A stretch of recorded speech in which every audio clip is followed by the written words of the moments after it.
Morning, gentlemen. Morning.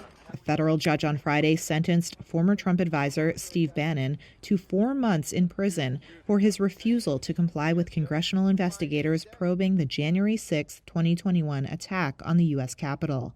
A jury in July found Bannon guilty on 2 counts of contempt of Congress.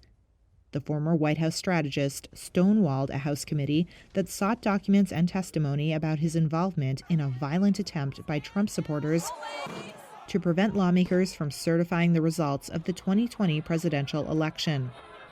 The judge also hit Bannon with a $6,500 fine, but allowed the former White House strategist to defer serving his prison term while he appealed the guilty verdict. Today was my judgment day by the judge. After the sentencing, a defiant Bannon said he respected the judge, but quickly pivoted to the upcoming midterm elections. On November 8th, there's going to have judgment on the illegitimate Biden regime. The Biden administration ends on the 8th evening of the 8th of November. The Department of Justice, Merrick Garland, will end up being the first attorney general that's brought up on charges of impeachment, and he will be removed from office. While speaking to reporters, Bannon was at times interrupted by jeers and chants of "traitor, traitor," and "lock him up." They will vote. Hang on. They will know.